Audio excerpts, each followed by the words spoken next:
but towards a fight, you have to build up a hatred and everything. And as you know, that was a very great fight behind the fact that it took two of us to make a extraordinary fight like that. And we have to owe it all really to a guy named Muhammad Ali, because basically he brought in the money aspect into the game of boxing. Dalam sejarah, divisi kelas menengah selalu melahirkan petinju-petinju paling berbahaya.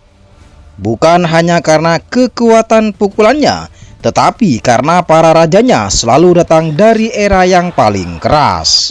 Dan di antaranya begitu banyak juara besar yang pernah muncul. Ada 4 nama yang paling sering disebut sebagai penguasa sejati di kelas ini.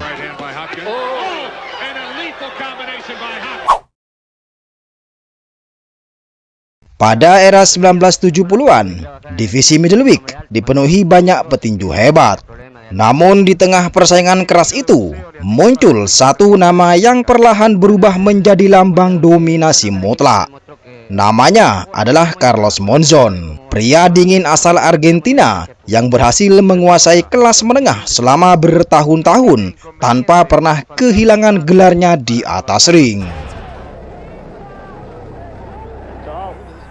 Dia merebut gelar dunia pada tahun 1970, mempertahankannya berkali-kali melawan petinju elit dunia, lalu pensiun pada tahun 1977 dengan status masih sebagai juara dunia kelas menengah. Masa awal karirnya sebenarnya tidak langsung sempurna. Dia sempat mengalami beberapa kekalahan dan hasil imbang saat masih membangun nama di level domestik. Dari masa sulit itulah karakter Monzon terbentuk. Dia berkembang menjadi petinju yang sangat disiplin, tenang, dan hampir tidak pernah kehilangan kontrol emosi di atas ring. Dari gaya bertarung, Monzon bukanlah petinju urakan seperti banyak bintang Amerika pada era itu. Dia tidak terlalu banyak bergerak sia-sia, tidak banyak bicara, dan tidak suka mencari perhatian. Namun kesederhanaan itulah yang membuatnya mengerikan. Dia memiliki jab panjang yang sangat akurat, stamina luar biasa, pukulan kanan keras, dan kemampuan membaca ritme lawan dengan sangat baik. Monzon juga terkenal sabar. Dia jarang terburu-buru mencari KO. Sebaliknya, dia perlahan menghancurkan lawan ronde demi ronde sampai mereka kehilangan kepercayaan diri. Momen paling penting dalam karirnya datang pada tanggal 7 November 1970 saat dia pergi ke Roma untuk menantang sang juara dunia Nino Benvenuti. Saat itu, Benvenuti adalah superstar dunia tinju. Dia memiliki nama besar, pengalaman, dan dukungan publik Italia. Banyak pengamat percaya Monzon hanyalah penantang keras dari Amerika Selatan yang akhirnya akan kalah ketika menghadapi kelas dunia yang sesungguhnya. Namun, yang terjadi justru sebaliknya. Sejak ronde awal, Monzon tampil sangat tenang. Dia terus menusuk dengan jab panjang dan perlahan mulai mengendalikan tempo pertarungan. Benvenuti yang biasanya elegan mulai terlihat kebingungan menghadapi tekanan dari Monzon.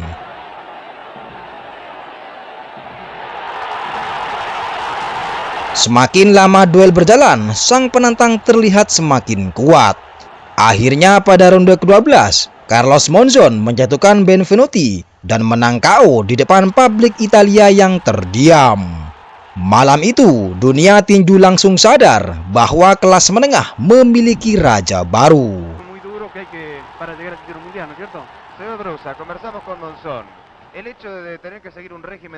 Setelah menjadi juara dunia WBA dan WBC, Monzon berubah menjadi penguasa mutlak di kelas ini. Dia tidak hanya menang, tetapi mendominasi hampir semua penantangnya. Di era itu, pertandingan tinju berlangsung hingga 15 ronde. Itu membuat stamina menjadi faktor yang sangat penting. Dan disinilah Monzon sangat unggul. Banyak lawannya mulai melemah di ronde-ronde akhir, sementara Monzon tetap terlihat stabil dan dingin. Meski begitu, perjalanan karirnya tidak sepenuhnya mulus. Pada tahun 1974, Monzon sempat kehilangan sabuk WBC. Namun yang menarik, dia tidak kehilangan gelar itu karena di atas ring. Sabuk tersebut dicabut akibat persoalan mandatori dan politik organisasi tinju. Banyak para juara dunia kehilangan sabuk karena kalah, tapi Monzon berbeda. Tidak ada petinju yang benar-benar merebut gelarnya secara langsung. Hal itu semakin terbukti ketika pada tahun 1976 dia menghadapi Rodrigo Valdez, pemegang sabuk WBC saat itu. Valdez sendiri adalah petinju hebat berasal dari Kolombia dan dianggap salah satu lawan paling berbahaya dalam era Monzon. Pertarungan pertama mereka berlangsung ketat dan keras. Namun pengalaman serta ketenangan Monzon kembali menjadi pembeda. Dia berhasil menang angka dan merebut kembali sabuk WBC yang sebelumnya dicabut.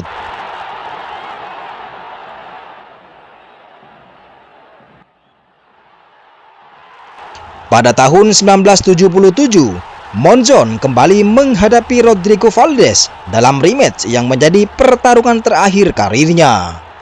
Saat itu, usianya sudah tidak muda lagi, tetapi dia masih mampu menunjukkan kualitas seorang juara besar. Monzon kembali menang dan mempertahankan gelarnya.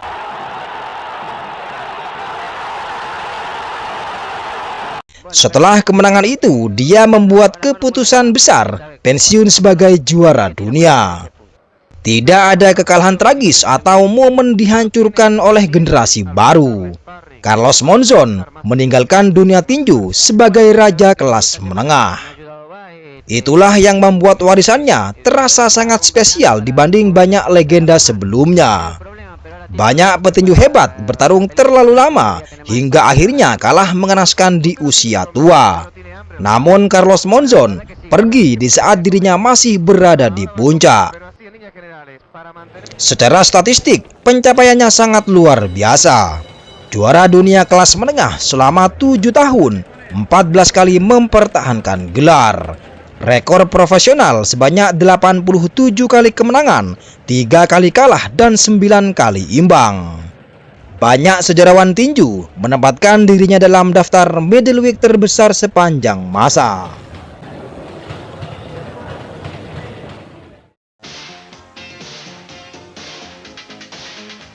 Masuk di era 1980-an, divisi ini berubah menjadi medan perang paling brutal. Tidak ada juara manja atau pertarungan mudah. Di tengah era penuh monster itu, berdiri satu nama yang perlahan menjadi lambang kekerasan, bernama Marvin Hagler. Banyak legenda mendapatkan promosi besar sejak awal karir, namun Marvin Hagler tidak. Dia sering diabaikan, beberapa kali merasa dicurangi, sulit mendapat perebutan gelar, bahkan harus bertarung bertahun-tahun sebelum benar-benar diakui dunia. Namun, dari situlah lahir salah satu monster paling brutal dalam sejarah kelas menengah.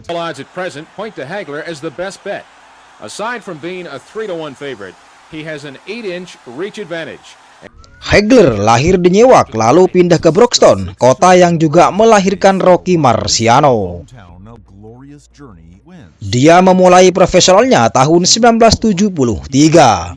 Dari skill, Hagler sebenarnya sudah elit sejak awal. Satpau, pukulan keras, stamina luar biasa dan sangat agresif.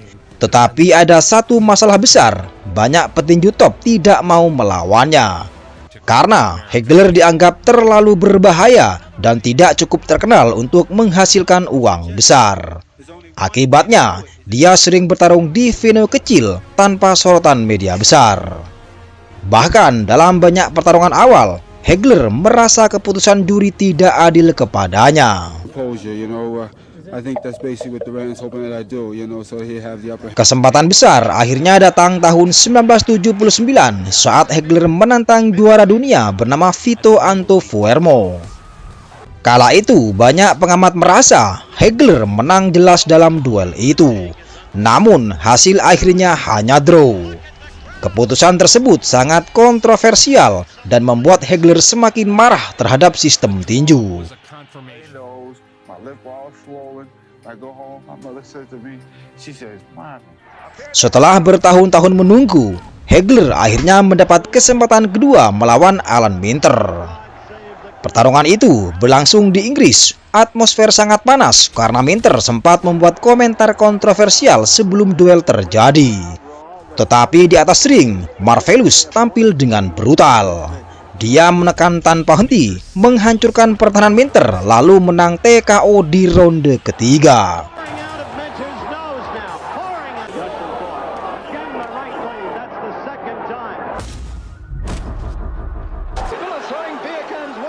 Kerusuhan bahkan sempat pecah setelah duel karena penonton marah melihat sang juara Inggris kalah.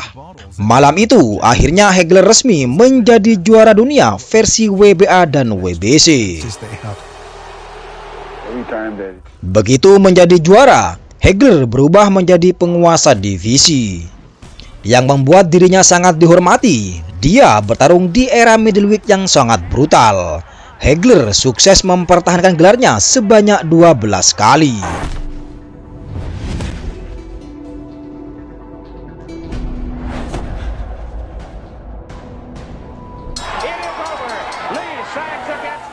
Tahun 1983, Hagler menghadapi legenda 4 divisi Roberto Duran. Banyak orang awalnya mengira Duran terlalu kecil untuk middleweight. Namun, dia memberi salah satu duel tersulit bagi Marvin Hagler. Pertarungan itu berlangsung dengan teknisan ketat selama 15 ronde. Sang juara akhirnya menang angka mutlak, tetapi duel itu membuktikan daya tahan Duran luar biasa dan Hagler mampu bertarung cerdas, bukan hanya brutal.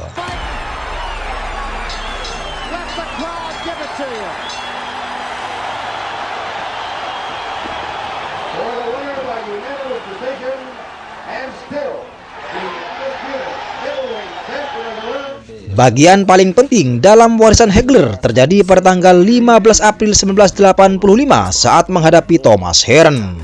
Duel ini kemudian dianggap banyak orang sebagai salah satu pertarungan terbaik sepanjang masa. Tidak ada failing out atau ronde santai. Sejak bel pertama, keduanya langsung saling menyerang dengan brutal. Pukulan keras masuk tanpa henti, darah mulai keluar, dan arena berubah menjadi perang total. Ronde pertama saja sering disebut sebagai ronde terbaik dalam sejarah tinju.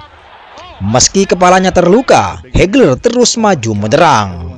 Akhirnya di ronde ketiga, dia menjatuhkan Hearn, menang KO, dan mengukuhkan dirinya sebagai monster middleweight era 80-an. Aside from being a 3-1 favorite, he has an 8-inch reach advantage and is 3 years younger, just reaching his prime. Sebelum menghadapi Leonard, Hagler harus melawan monster KO asal Uganda bernama John Mugabe. Para analisis waktu itu percaya Mugabe akan menjadi penerus baru middleweight. Namun Marvin Hagler kembali membuktikan dirinya. Setelah duel brutal penuh jual beli pukulan, Marvin Hagler menang KO di ronde ke-11. Tetapi banyak orang merasa di duel itu mulai menunjukkan penurunan fisik dari Hagler. Tanggal 6 April 1987 menjadi malam paling kontroversial dalam karirnya. Sugar Ray Leonard sebenarnya sudah lama vakum dan banyak orang mengira Hagler akan terlalu kuat. Tetapi Leonard tampil sangat cerdas, bergerak cepat, mencuri ronde, dan sukses mempengaruhi juri dengan kombinasi singkat. Setelah 12 ronde penuh, Sugar Ray Leonard menang split decision. Hasil ini sampai sekarang masih diperdebatkan. Banyak fans tinju merasa Hagler seharusnya menang atau minimal draw. Yang membuat ending ini semakin emosional. Marvin Hagler langsung pensiun setelah kekalahan itu.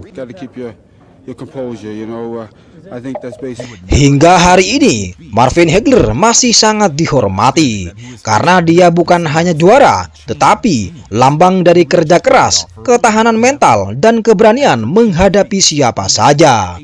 Dia tidak memilih lawan mudah, sebaliknya Hagler mencari pertarungan paling berbahaya. Itulah alasan banyak penggemar lama masih menyebut Marvin Hagler sebagai salah satu middleweight paling menakutkan sepanjang sejarah.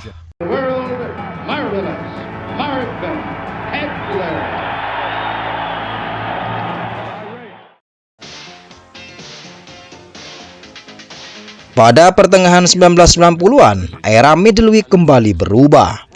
Di sini tidak lagi hanya tentang perang brutal dan adu pukulan tanpa henti. Muncul seorang petinju yang menang dengan cara berbeda, lebih tenang, lebih sabar, dan jauh lebih cerdas. Namanya Bernard Hopkins.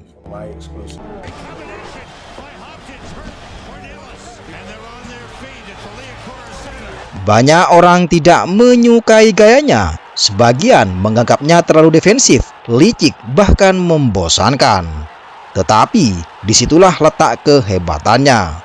Bernard Hopkins mampu membuat petinju hebat terlihat biasa-biasa saja. Karena itulah banyak orang menjulukinya The Executioner alias Sang Algojo. Dan bagi banyak penggemar tinju lama, Hopkins adalah salah satu petinju paling licik dan paling sulit dikalahkan dalam sejarah middleweight. He start listening and he start believing in himself.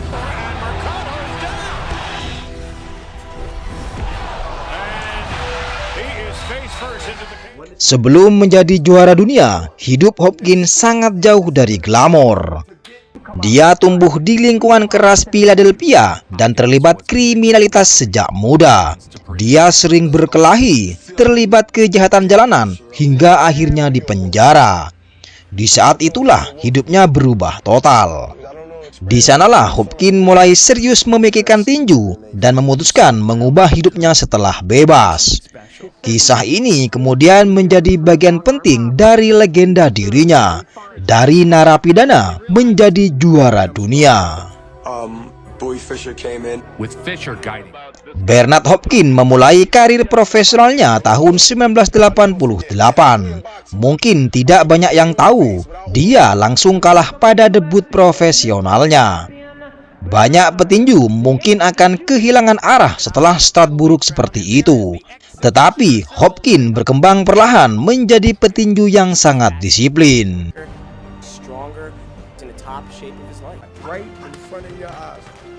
Berbeda dengan Hagler yang agresif, Hopkins lebih suka membaca lawan, memperlambat tempo, mematahkan ritme, dan membuat lawannya kebingungan. Gaya seperti ini memang tidak selalu menarik ditonton, tetapi sangat efektif untuk menang. Kesempatan besar datang tahun 1995 saat dia menghadapi Segundo Machado. Sebelumnya, mereka sempat draw dalam pertarungan pertama. Namun di rematch, Hopkins tampil sangat dominan, menang lewat TKO, dan akhirnya merebut gelar dunia middleweight versi IBF. Saat itulah era panjang Bernard Hopkins dimulai.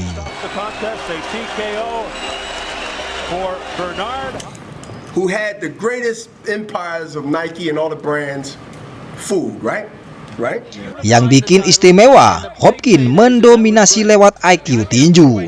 Dia sangat disiplin, defensif, dan ahli mengontrol tempo.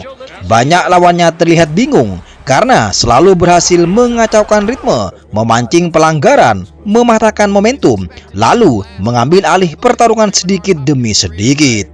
Hasilnya akhirnya sukses mempertahankan gelar sebanyak 20 kali. Rekor itu akhirnya menyamai bahkan melewati banyak legenda sebelumnya.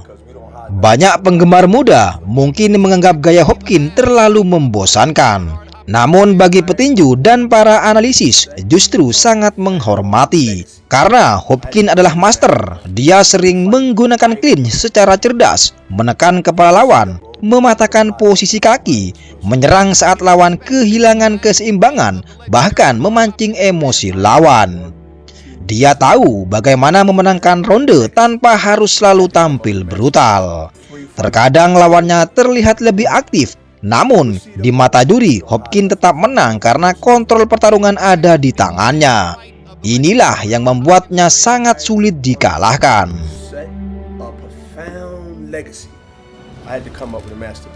Salah satu kemenangan paling penting datang saat menghadapi Felix Trinidad tahun 2001. Saat itu, Trinidad dianggap superstar besar dan mesin KO menakutkan. Tetapi Hopkins tampil dengan sangat sempurna, lebih tenang, cerdas, dan mendominasi Trinidad sampai akhirnya menang TKO di ronde ke-12. to the back of the bus. If he wins the fight, which he did, he moves on. Salah satu pencapaian terbesarnya adalah memecahkan rekor pertahanan gelar middleweight milik Carlos Monzon. Dia sebelumnya dianggap standar emas selama puluhan tahun. Namun Hopkins berhasil mempertahankan gelar selama hampir 1 dekade. Yang membuatnya semakin gila, dia melakukannya di era modern yang jauh lebih kompetitif secara bisnis dan politik tinju.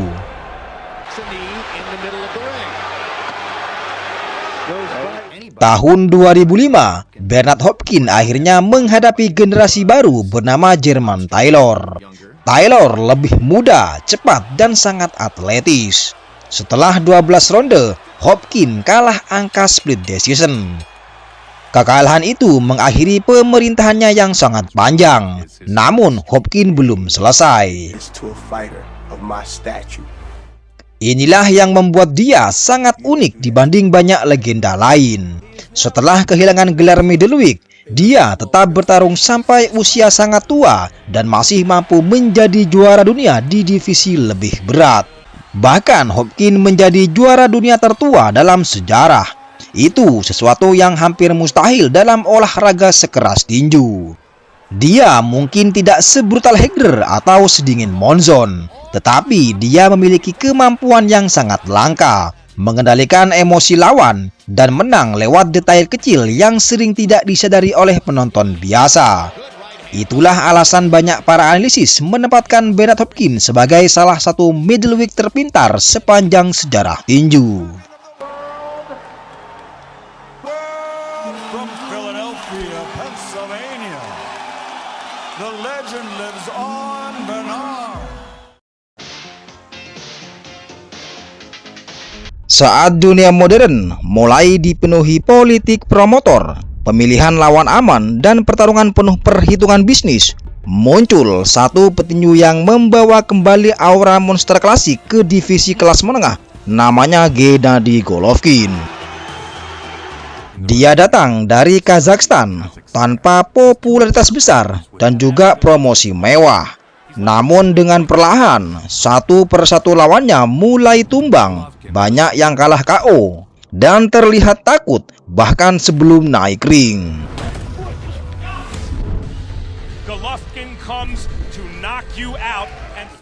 Di sini banyak petinju elit memilih lawan dengan sangat hati-hati.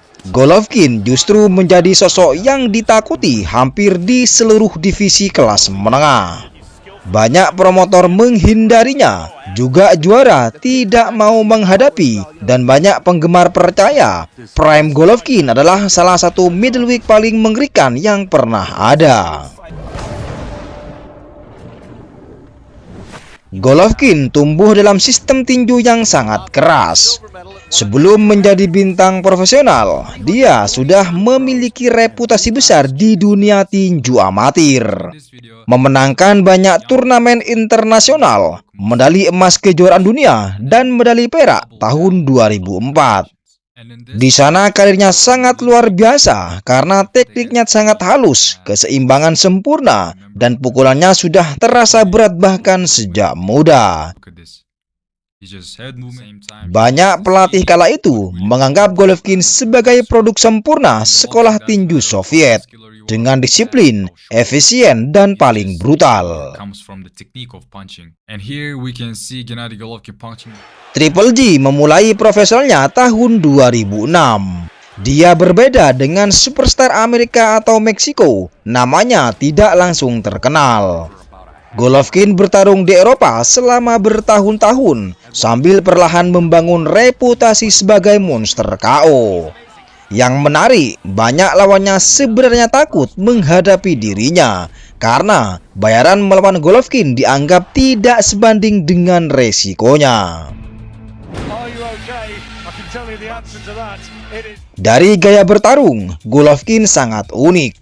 Dia tidak terlalu cepat, juga tidak terlalu flashy, dan jarang melakukan gerakan berlebihan. Justru disitulah yang membuatnya mengerikan. Kelebihan terbesarnya adalah jab yang sangat keras, timing luar biasa, dan kemampuan memotong ring. Banyak orang salah mengira Golovkin hanya mengandalkan power. Padahal sebenarnya dia juga memiliki IQ tinju yang sangat tinggi. Dia tahu cara memaksa lawan bergerak ke arah yang salah, lalu menghukum mereka dengan pukulan keras. Dan yang paling menakutkan, Triple G hampir tidak pernah terlihat terluka. Dan dagunya dianggap salah satu yang paling terbaik di era modern. Dia mulai menguasai middleweight pada awal tahun 2010-an, mengumpulkan sabuk WBA, IBF, WBC, dan menjadi wajah utama di divisi ini. Lalu dimulailah era dominasi brutalnya. Golovkin mencetak 20 kali pertahanan gelar, angka yang menyamai rekor Bernard Hopkins. Dan selama masa prime-nya, dia nyaris menghancurkan semua lawan dengan KO dan TKO.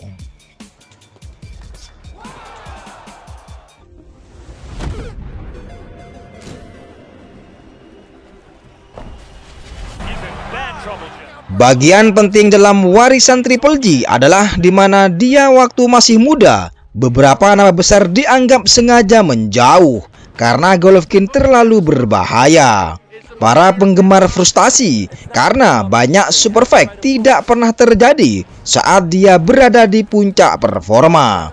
Bahkan ada periode ketika dia terlihat seperti monster tanpa rival sejati di kelas middleweight.